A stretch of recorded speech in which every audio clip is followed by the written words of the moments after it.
తొక్కకే బియ్యాలి ఇంకా బయట ఉంటారు మీడియా వాళ్ళు వాళ్ళ కోసం కొంచెం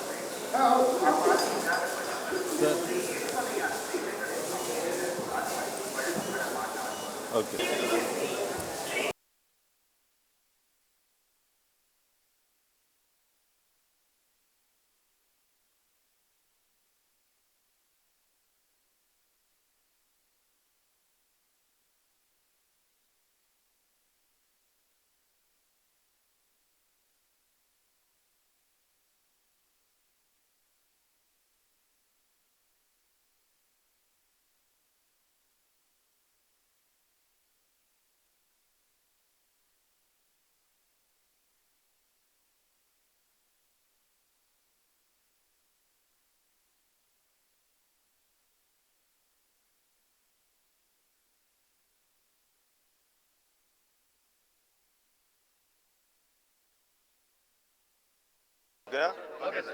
ఓం నమో వెంకటేశాయ.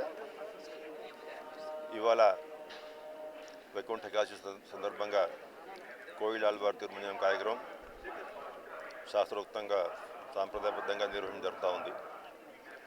సంవత్సరానికి 4 సార్లు ఉగాది, ఆణివార స్థానం, బ్రహ్మోత్సవాలు, అదేవిధంగా వైకుంఠ ఏకాదశి ఈ పర్వదినాల కంటే ముందున్నటువంటి మంగళవారం ఈ కార్యక్రమం నిర్వహించడం ఆనవాయితీగా కొనసాగుతూ ఉంది.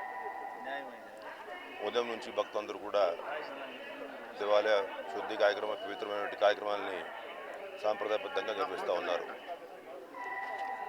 ఇప్పటికే ఈ వైకుంఠ ఏకాదశి కోసం దాదాపు ఒక 2 నెలల నుంచి అధికార యంత్రాంగం అందరూ కూడా కృషి చేస్తూ ఉన్నారు. పలుమార్లు అధికార యంత్రాంగము భక్తులు వస్తున్నటువంటి ఏరియాలన్నీ కూడా పరిశీలించి ఫీల్డ్ ఇన్స్పెక్షన్స్ నిర్వహించి ఎంట్రీ ఎగ్జిట్ పాయింట్స్, పకడ్బందీ బందోబస్తు, అన్నప్రసాదాలు, accommodation, queue line management, parking facilities ఇవన్నింటి మీద కూడా ప్రణాళిక సిద్ధం చేస్తే ప్రత్యేకంగా టీటీడీ బోర్డు కూడా ఒక సమావేశం దీని మీద ప్రత్యేకంగా ఏర్పాటు చేసుకొని చాలా పకడ్బందీ ఏర్పాట్లతో ముందుకు పోతా ఉన్నాం. ఇప్పటికే గవర్నర్ ముఖ్యమంత్రి వారు ఇచ్చేటువంటి దిశానిర్దేశం ప్రకారం టీటీడీ బోర్డు కొన్ని కీలకమైనటువంటి నిర్ణయాలు తీసుకోవడం జరిగింది. భక్తులందరికీ మీడియా ద్వారా ఇప్పటికే తెలియజేశాం. ఈ 10 రోజులు వైకుంఠ ఏకాదశి, ద్వాదశి, ఏకాదశి ఈ ఫస్ట్ 3 రోజులు ఆన్లైన్ లక్కీ డిప్ విధానంలో దాదాపు 1,89,000 మందికి టోకన్ జారీ చేయడం జరిగింది. భక్తులందరికీ అవకాశాలు కల్పించాలనే ఉద్దేశంతో టీటీడీ బోర్డు ఒక 5 రోజు సమయాలు వ్యవధి ఇచ్చి భక్తులందరినీ దీనికోసం రిజిస్ట్రేషన్ చేసుకోవాల్సిందిగా విజ్ఞప్తి చేస్తే దాదాపు 24 లక్షల మంది భక్తులు ఈ 3 రోజుల టోకన్ల కోసం రిజిస్ట్రేషన్ చేసుకున్నారు. 1,89,000 మందికి లక్కీ డిప్ విధానం టోకన్ జారీ చేశాం. వాళ్ళకి 30వ తేదీ, 31వ తేదీ, అదేవిధంగా 1వ తేదీ ప్రత్యేకమైన టైంలు ప్రతి ఒక్కరికి టైం స్లాట్ ఇండికేట్ చేయడం జరిగింది. అటువంటి భక్తులందరూ కూడా వారికి కేటాయించినటువంటి సమయం ప్రకారం వచ్చినట్లయితే ఎవరికి కూడా ఇబ్బంది లేకుండా క్యూ లైన్లో కూడా గంటల తరబడి వెయిటింగ్ ఇవన్నీ లేకుండా ఒక 2 గంటల వ్యవధిలోనే స్వామివారి దర్శనం అదేవిధంగా వెంకటేశ్వర ద్వార దర్శనం చేసేటువంటి అవకాశం లభిస్తుందనేది టీటీడీ ఉద్దేశం. చాలామంది భక్తులు ఎవరికి అయితే ఈ ఆన్లైన్లో లక్కీ డిప్లో టోకన్లు లభించలేదు వాళ్ళందరూ కూడా తెలియజేశాం. మిగతా 7 రోజులు అంటే 2వ తేదీ నుంచి 8 జనవరి వరకు సర్వదర్శన విధానంలో వస్తున్నటువంటి భక్తులందరూ కూడా దర్శన పద్ధతిలో మనం ఏర్పాట్లన్నీ కూడా పూర్తి చేశాం. అంటే ఓన్లీ ఆన్లైన్ విధానంలోని దర్శనాలు దొరుకుతున్నాయి అని చెప్పేసి కొంతమంది ఫస్ట్ అభిప్రాయపడ్డారు. వాళ్ళందరూ కూడా క్లారిటీ ఇచ్చాం. 3 రోజులు మాత్రమే ఆన్లైన్ విధానంలో లక్కీ డిప్ విధానంలో టోకన్ జారీ చేశాం. మిగతా 7 రోజులు సర్వదర్శన విధానంలో వస్తున్నటువంటి భక్తులకి నేరుగానే క్యూ లైన్లో ప్రవేశం కల్పించి స్వామివారి దర్శన అవకాశం కల్పిస్తూ ఉన్నాం. అదేవిధంగా చాలామంది భక్తులు ఎస్సీడీ టోకన్స్కి అలవాటు అయితే పడి ఉన్నారు. 4 రోజుల నుంచి 10 రోజుల వరకు కూడా రోజువారీగా 15,000 టోకన్లు ఎస్సీడీ టోకన్లు ఆన్లైన్లో విడుదల చేయడం జరిగింది.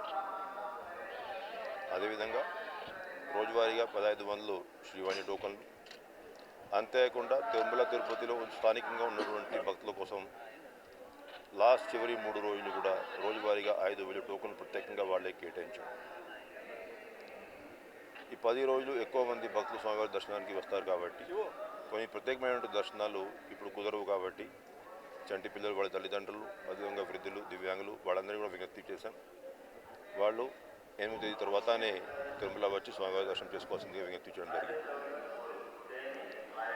అంటే 3 రోజుల పాటు ఆన్లైన్లో లక్కీ డిప్ విధానంలో మనం టోకన్ జారీ చేసి ఉన్నాం కాబట్టి అటువంటి భక్తులు టైం స్లాట్ ప్రకారం రావాల్సిందిగా విజ్ఞప్తి చేస్తూ మిగతా భక్తులందరూ కూడా 4వ రోజు నుంచి అంటే 2 జనవరి నుంచి 8 జనవరి వరకు వచ్చేసి స్వామివారి దర్శనం చేసుకోవాల్సిందిగా విజ్ఞప్తి చేస్తూ ఉన్నాం.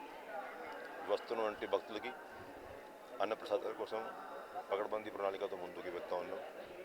ఎంతోమంది భక్తులు వచ్చినా ఎక్కడ కూడా ఏ ఐటెంకు కొరత లేకుండా ఏర్పాట్లన్నీ పూర్తి చేశాం.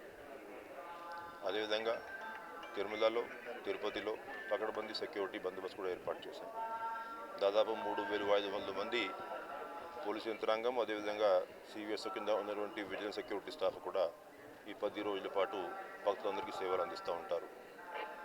ఇంటగ్రేటెడ్ కమాండ్ కంట్రోల్ సెంటర్ ద్వారా ఎప్పటికప్పుడు పరిస్థితిని సమీక్షిస్తూ కావాల్సిన నిర్ణయాలు తీసుకుంటూ ఎక్కువ వెయిటింగ్ లేకుండా భక్తులందరికీ దర్శనం చేయించాలి ప్రణాళికతో మనం ముందుకు వెళ్తూ ఉన్నాం. అయితే భక్తులందరితో విజ్ఞప్తి, టీటీడీ అధికారులు ఎప్పటికెప్పుడు ఏదైతే సలహాలు సూచనలు ఇస్తూ ఉన్నారు దాన్ని తప్పనిసరిగా పాటిస్తూ అధికారులందరితో సహకరిస్తూ స్వామివారి ఆశీస్సులు కృపకటాక్షలకి పాత్రలు కావాల్సిందిగా విజ్ఞప్తి చేస్తూ భక్తులందరికీ అదేవిధంగా వారి కుటుంబ సభ్యులకి అందరికీ స్వామివారి కృపకటాక్షలు ఎప్పుడు కలుగుతూ ఉండాలని ఈ సందర్భంగా ప్రార్థిస్తూ ఓం నమో వెంకటేశ. ఒక్క నిమిషం వెనకాల